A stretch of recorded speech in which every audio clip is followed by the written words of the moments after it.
Hello, law students and legal practitioners. Today, we will analyze the case of Rhonda Avenue South, Vivares, et al. Versus St. Theresa's College, et al. With GR number 202666 decided by the Supreme Court on September 29, 2014. Let's begin. Here are the legal doctrines of this case. This case establishes that there is a diminished expectation of privacy in social media platforms, especially when users share content beyond strict private settings. It clarifies that the writ of habeas data requires proof of unlawful collection or processing of personal data, and that lawful access by third parties does not constitute a privacy violation. The court further emphasized that individuals who voluntarily upload content online assume the risk of its dissemination, and that privacy settings alone do not guarantee absolute protection. Finally, it reinforces the principle that informational privacy must be balanced against legitimate interests such as school discipline and social media's inherent public nature. The right to privacy is not absolute and may be reasonably restricted when outweighed by a legitimate and compelling interest, particularly in the context of educational institutions exercising substitute parental authority, in loco parentis, over students.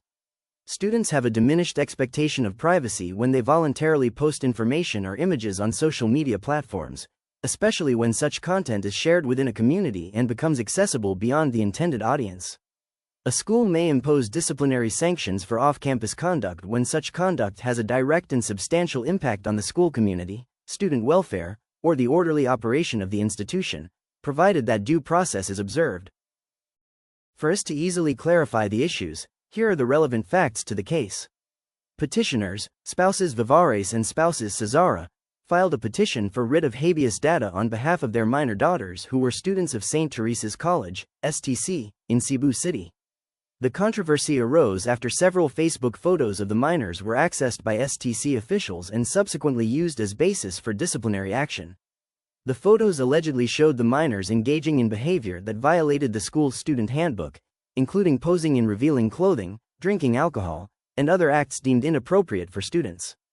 The minors claimed that these photos were uploaded on Facebook with privacy restrictions, specifically limiting visibility only to a select group of friends. They alleged that STC's computer laboratory personnel and school officials accessed their Facebook accounts without authorization, downloaded the images, and used them as evidence against them in disciplinary proceedings. The petitioners argued that this constituted an invasion of their children's right to informational privacy, as protected under the rule on the writ of habeas data. They further contended that the school's actions amounted to unlawful processing of personal information because the photos were allegedly obtained without consent and outside the intended audience set by the minors. Petitioners insisted that even if the photos were shared within Facebook, the settings limiting visibility meant that the data retained a zone of privacy. Thus, they sought the issuance of a writ of habeas data to compel the school to surrender and delete all copies of the photos and to declare that the images were illegally obtained. The respondents, on the other hand, argued that the minors had no reasonable expectation of privacy over the photos because they were uploaded on Facebook, a social networking platform designed for sharing content. They maintained that the images were accessed through lawful means, as they were shown to school officials by other students who had legitimate access to them. STC also asserted that its actions were part of its disciplinary authority under the student handbook, and that it merely acted in the interest of maintaining school discipline and student welfare.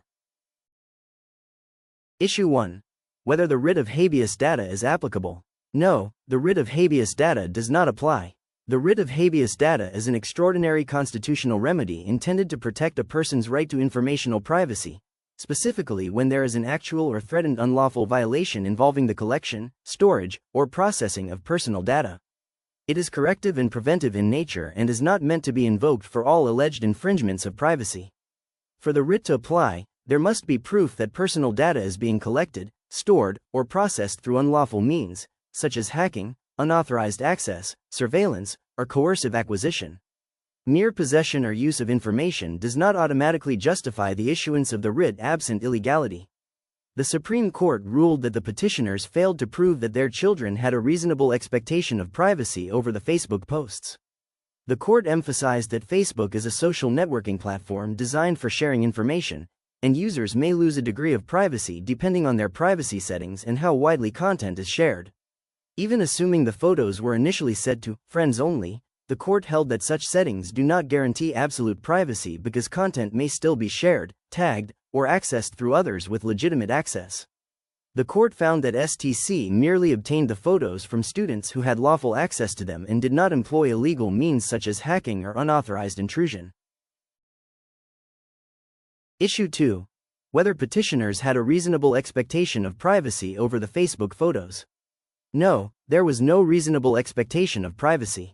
Informational privacy exists only when an individual demonstrates a subjective expectation of privacy that society is prepared to recognize as objectively reasonable.